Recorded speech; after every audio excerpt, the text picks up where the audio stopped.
Ito mga kabayan, nandito na naman kami sa bukid. I-update namin kayo sa mga ganap namin dito. Katulad nito, yung dating tinutuluyan namin, giniba na namin dahil yung mga kahoy na pwede pang gamitin, ginagamit namin doon sa paggawa ng bahay ng magbabantay dito. Ayun yung mga kahoy na yan, pwede pa yan, pero yung bubong wala na, iba na yan, sira na, pinalitan na ng bagong bubong na yung gagawin doon. Matagal-tagal din namin itong, malaking tulong din ito dahil pag umuulan tumutulo naman siya pero konti lang, pero pag init kayang-kaya niya, walang tumatagos na init dyan. Maganda ring silungan niya, napakinabangan din ng medyo matagal. Pag nag-harvest ng nyug, kahit yung mga iba, yung mga karatig dito nakikituloy dyan sila kumakain pag tanghalian, nagpapahinga dyan sa ginawa naming tulo. Yan, magbubong lang yan, tapos sa mga puno na ng mangga nakapako. Ngayon giba na. Ito naman yung yung kubo naman, ayan, nangyari na, unti-unti nang nabubuo. Dito yung mga kasama ko nagpapahinga muna habang wala pa kaming ginagawa, dahil pahinga muna dahil naglakad kami ng medyo mababang lakarin. Ito na, ayan, may dingding na. Ito yung Marvin, paring Hulyon. Habang nagpapahinga ka pare, magtabas ka muna dyan.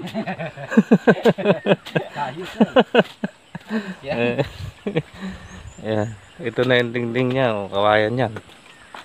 Kawayan, binasag na kawayan, buo yan, tapos binabasag, tapos napalapad dyan.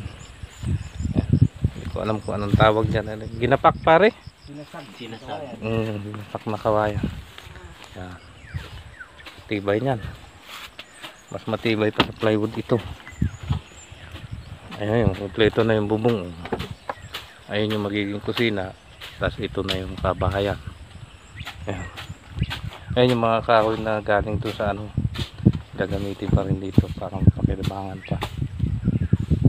Ito na, kabilang side na lang ang walang dingding, saka yung kusina.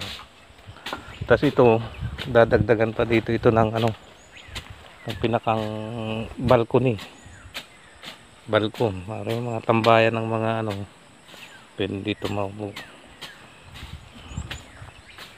Ayan, ayan, buli lang yan, buli yung bubong yan, puro light materials lang, kawayan dito lang kinukuha, pako lang ang binibili. Ayan. Ito lang kami dito, ito okay na yung kubo. Ayan yung kubo, bahay. May magiging bahay ni Utoy Marvin yan, kasama yung mag-ina niya. Isa pa lang naman yung anak niya, kaya medyo maliit, kayang-kaya pa, pwede pa yan. Ito, masarap tumira niyan. Ayan, ganyan lang yan, kawayan na binasag, tapos iniipitan din ng kawayan para mas tumibay. Yun yung pampakapit niya.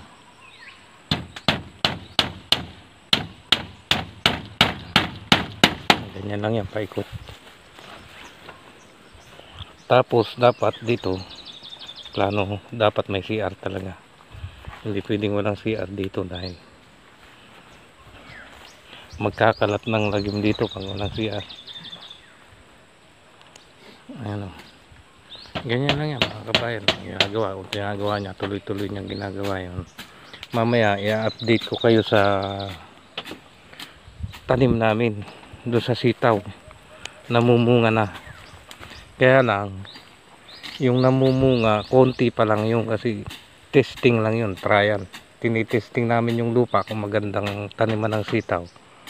Gumanda naman, kaya nagtanim kami ng mas marami, yung maramihan na talaga. Update namin kayo mamaya sa mga tanim naman, para nalalaman nyo kung ano na nangyayari sa amin dito sa bukid, mga ginagawa namin. Magkaroon kayo ng mga idea kung sakaling magtatanim din kayo. Ito mga kabayan, nandito na kami sa sitawan. Ito ipapakita ko sa inyo yung unang tanim namin na sitaw. Namumunga na, lalaki na. Yan, ang lalaki ng bunga niya, ang dami niya mamunga. Ayan. Yan, yung iba maliliit pa, pero yung iba malalaki na, pwede nang harbisin. Pwede na yan, pwede na, makakakuha na ng panggulay dyan. Tingnan nyo, nagtawit na yung mga bunga niya. Ayan, laki na.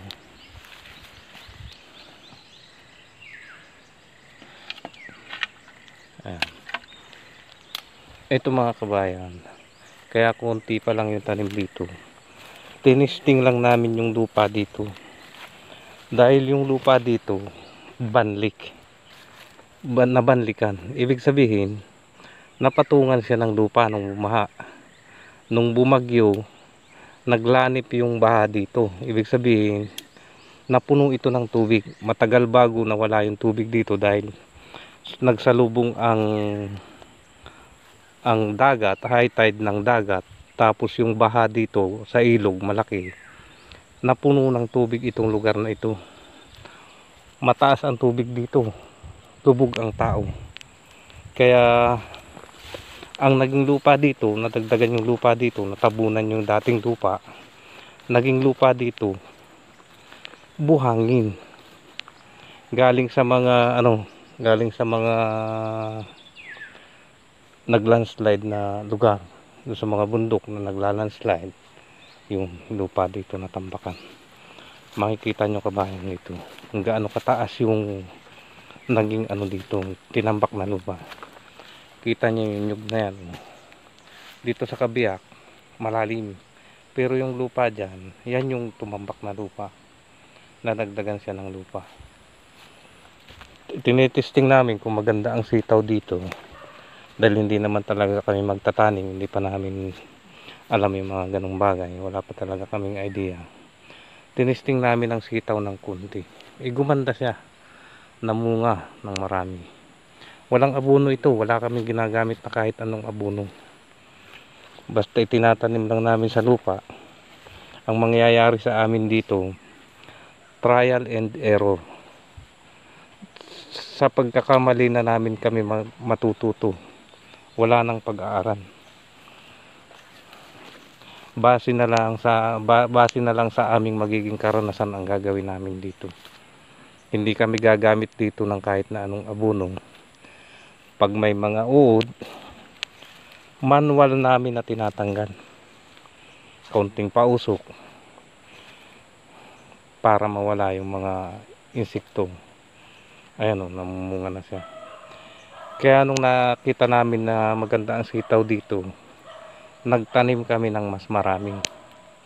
Hindi namin mataniman dati dahil hindi pa kami sigurado kung gaganda. Sayang naman, amatay tulad ng okra. Nagtanim kami ng okra doon sa dako doon. Madami-dami din yun, pero hindi gumanda. Hindi gumanda ang okra doon. Na siya, naninilaw ang dahon, natutuyo. Dahil ito, ang naging banlik dito, yung naging dumagdag na lupa ay naging buhangin. Katulad yan, buhangin yan mga kabayan. Buhangin na may halong lupa. Kaya pag mainit din siya. Pero sa sitaw maganda. Maganda ang kinalabasan ay mga sitaw. Kita nyo naman, gaganda ng haba ng bunga niya. Ayan yung bunga maganda. Kaya ang ginawa namin, nagtanim na kami ng mas marami dito. Nilinisan na namin ng mas malawak. Ito, nagtanim kami ng sitaw na bago. Tumutubo na. Ayan mga kabayan. Ayan mga sitaw. Tumutubo na siya. Ayan. Dire-diretso yan, mas malawak na yan, mas malawak hanggang doon sa dulo, hanggang doon sa kabilang dulo. Nilawakan na namin. Balak pa namin magdagdag, ay nakita namin mas maganda hanggang doon yan. Balak pa namin dagdagan pa doon sa dako doon. Yung pinagtaniman ng okra, hindi gumanda yun, sayang. Dadagdagan namin doon para mas marami. Ayan, mga sitaw. Itong kabilang to, iba ang pagkasitaw nito. Hindi ko alam kung ang mga tawag sa sitaw nito. Masyadong green ito, na medyo matigas siya. Doon naman malambot siya, na mahaba, mas malalaki, mas malambot ang pagkasitaw niya. Ang ganun lang ginagawa namin. Sa sarili na naming karanasan kami matututo. Hindi naman kami expert sa pagtatanim. Nag-testing lang muna kami ng konti. Pag maganda, saka na namin dinadamihan. Walang abo-abono. Lupa ang pinagbabasihan namin. Pag maganda ang lupa, yun na. Mahirap din naman yung may abono dahil i-spray mo yung bunga, baka makalason pa sa mga kakain. Dito, pag may mga uod, hindi na maiiwasan yan. Minsan may uod, tinatanggal na lang namin. Magtatanong-tanong din kami siguro kung paano yung pag-spray ng ganito, dahil wala talaga kami experience sa ganito. Sipag lang yung pinapairal namin ngayon. Hanggang sa matuto na siguro sa pagtatanong, titingin, pag-experience dito, yun ang magtuturo sa amin kung paano. Sayang naman yung lupa. Kita nyo mga kabayan, nasa loob ng niyugan yan. Ayan, pero pinalinisan ko, pinataniman ko ng ganito. Sayang, pwede naman, nabubuhay naman siya. Kita nyo, namunga na ako. Kung panggulay lang, sobra-sobra na ito. Dito pa lang sa sitaw na unang tanim, ilang puno lang yan, pero okay na, ang dami niya mamunga.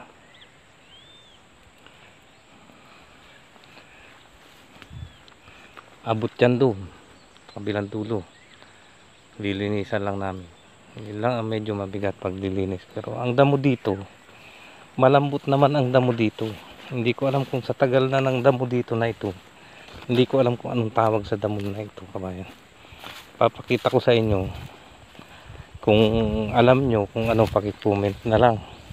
Ay, hindi ko talaga alam itong damo na ito. Maganda itong damo na ito dahil pag itong damo sa niyugan, hindi tumutubo ang mga kahoy. Kaya lang masyado siya makapal. Kailangan mo linisin na yung mga kabayan, mga damo na ganyan. Green na green siya. Tapos marami gumagapang din siya. Ayun. Tapos may mga panahon na namumulaklak yan. May panahon siya ng pamumulaklak, kulay dilaw ang bulaklak niya. Ayan, dito alam po anong damo ito. Tapos yung ilalim niya makapal yan. Yung ilalim niyan parang nagiging lambat. Kaya yung mga ahas dyan, yung ganitong puno niya, yung mga tinabas namin. Ayan. Kaya yung mga ahas takot pumunta dito sa ganitong damo. Maganda ang damo na ganito sa niyugan na hindi tinitira ng ahas, dahil hindi sila makagapang sa ilalim. Sa labat ng ilalim niya parang nagiging lambat siya. Tapos yung ibabaw naman, yung dahon niya malambot, lumulubog yung ahas dyan. Kaya siguro hindi sila makatira sa ganitong damuhan. Ayun yung mga damo, green na green siya. Tapos ang hirap patayin, talagang dumadami, mabilis dumami. Yung iba dito sa lugar namin, nagpapatanim pa ng ganitong damo sa niyugan nila para yung mga kahoy hindi lumaki. Ganito na lang damo ang madali naman tabasin ito dahil malalambot yung iblan niyang niya, puno niya. Gumagapang siya. Ayan, ganyan lang yung mga iblan ng puno niya. Malambot tabasin. Saka malinis, hindi lumalaki ang puno ng kahoy pag ganito ang damo sa loob ng niyugan. Kaya yung iba pinapatanim pa ito.